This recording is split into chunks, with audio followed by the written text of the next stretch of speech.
Assalamualaikum warahmatullahi wabarakatuh dan selamat pagi kepada semua yang menonton video cikgu. Okey, baiklah, video kali ini ialah masih lagi pembelajaran bahasa Melayu dalam aspek tata bahasa, ya. Okey, murid-murid daripada sekolah rendah dan sekolah menengah bolehlah merujuk video cikgu ini sebagai sumber pembelajaran. Semoga video ini akan memberi manfaat kepada semua murid-murid dan penonton-penonton sekalian. Baiklah, seperti yang murid-murid dapat lihat tajuk di atas, tajuk yang akan kita bincangkan hari ini ialah kata bilangan, ya. Kata bilangan.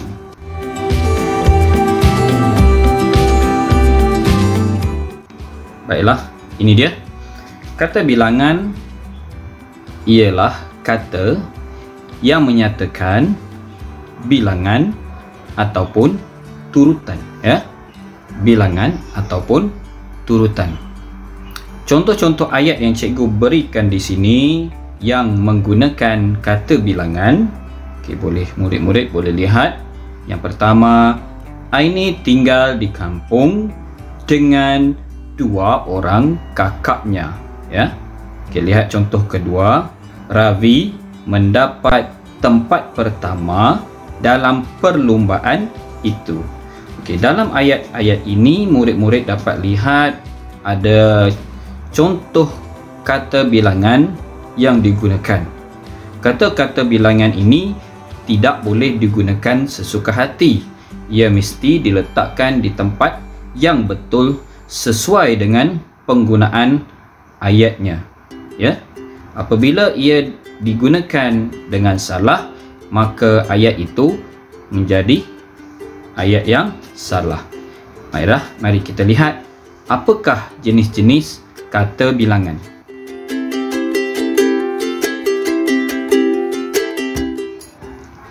Baiklah murid-murid, ini ialah jenis kata bilangan yang ada. Ada 6 jenis kata bilangan, iaitu pertama, kata bilangan tentu, kata bilangan tak tentu, kata bilangan himpunan, kata bilangan pisahan, kata bilangan pecahan, dan kata bilangan tingkat. Kita terus kepada penerangan untuk setiap kata bilangan yang ada di sini. Yang pertama, kata bilangan tentu. Kata bilangan tentu ialah kata bilangan yang menyatakan bilangan yang tentu. Jelas, ya. Seperti yang murid-murid dapat lihat di contoh ini, 1. Okey, jelas kita boleh sebut 1. Kita tahu ia ada 1, 100, 1000 dan sebagainya. Contoh yang murid-murid dapat lihat di gambar ini, 3, ya. 3. Ada 3 orang budak. Okey, jelas, senang saja kan? Okey, kita terus kepada kata bilangan yang kedua. Okey, ini dia kata bilangan yang kedua. Kata bilangan tak tentu. Kata bilangan tak tentu digunakan untuk menyatakan bilangan yang tidak tentu. Kita tidak tahu jumlahnya. Kita tidak tahu sama ada ia 1000, mungkin 1001, mungkin 1002. Contoh-contoh di sini yang kita boleh gunakan ialah sebilangan, sekalian, para, segala, seluruh dan ada banyak lagi, ya. Banyak lagi kata bilangan tak tentu. Okey, senang saja kan? Okey, jelas. Seperti yang kita dapat lihat di dalam peta ini, kita boleh panggil ini ialah seluruh peta negara Malaysia. Peta negara Malaysia. Kita terus kepada kata bilangan yang ketiga. Ini ialah kata bilangan yang ketiga. Kata bilangan himpunan. Apa itu kata bilangan himpunan? Kata bilangan himpunan menyatakan sesuatu secara himpunan, atau kita boleh sebut secara kumpulan, ya. Contohnya berpuluh-puluh, kedua-dua dalam bentuk kumpulan. Okey, boleh lihat contoh di sini ada, kita boleh tulis ayat kedua-dua buah gitar ini milik Abu. Okey, senang saja kan? Kita terus kepada kata bilangan yang seterusnya. Baiklah, ini dia kata bilangan pisahan. Apa itu kata bilangan pisahan? Kata bilangan pisahan digunakan untuk menyatakan sesuatu satu persatu ataupun berasingan, ya. Apa itu satu persatu? Contohnya masing-masing, setiap. Okey, murid-murid boleh lihat gambar di atas itu. Setiap murid membawa bekal makanan masing-masing, ya. Setiap murid membawa bekal makanan masing-masing.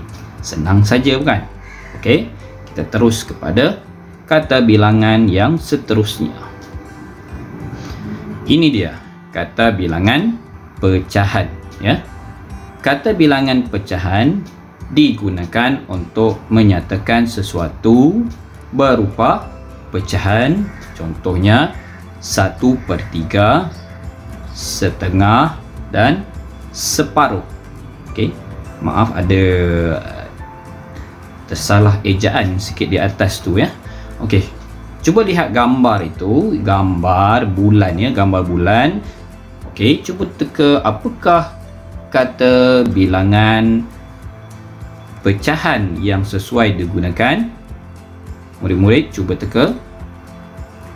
Ya, 1/2 ataupun setengah ataupun separuh, ya. Ayat yang kita boleh bina, hanya kelihatan separuh sahaja bulan itu, ya. Okey, senang saja kan?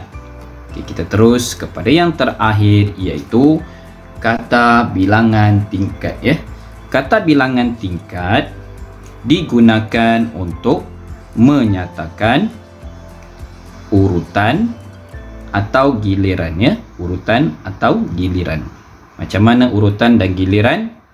Mari kita lihat. Pertama, kedua, ke 10.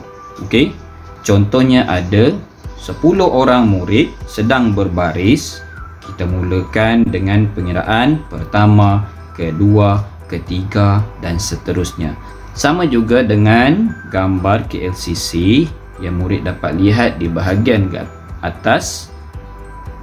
Setiap tingkat itu kita panggil dia tingkat pertama, tingkat kedua, tingkat ketiga, ya.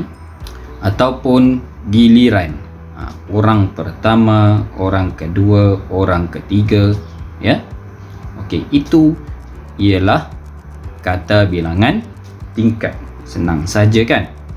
Okey, setelah kita mempelajari 6, ya. Ada 6 kata bilangan tadi.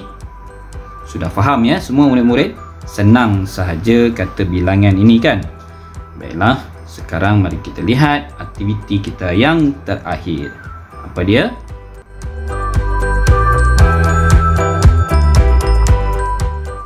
Ya, soalan ulang kaji. Tibalah masanya murid-murid melihat sama ada murid-murid dapat faham apakah yang telah kita pelajari tadi, iaitu 6 jenis kata bilangan. Di sini cikgu sediakan 5 ayat untuk murid-murid isikan tempat kosong tersebut dengan kata bilangan yang betul, ya, dengan kata bilangan yang betul. Mari kita lihat apakah ayat-ayat tersebut.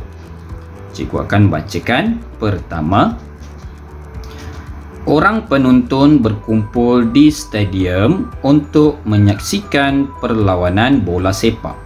Okey, kedua, Alif tinggal di Kuala Lumpur manakala orang tuanya tinggal di kampung. 3. Ahseng menanam jenis pokok di halaman rumahnya. 4 orang murid di sekolah ini tidak hadir kerana sakit.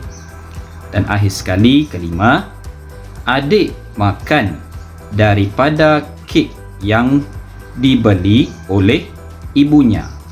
Baiklah, apakah pilihan jawapan kata bilangan yang cikgu sediakan? Sila lihat di atas. Pilihan jawapan pertama, beberapa, beribu-ribu, pelbagai, 1/4, dan akhir sekali kedua-dua. Baiklah murid-murid, sila isi tempat kosong ini dengan jawapan yang cikgu sediakan di atas. Selamat berjaya. Semoga murid-murid dapat menguasai tata bahasa Melayu kata bilangan dengan baik. Baiklah, jumpa lagi di video yang seterusnya. Selamat belajar. Selamat maju jaya.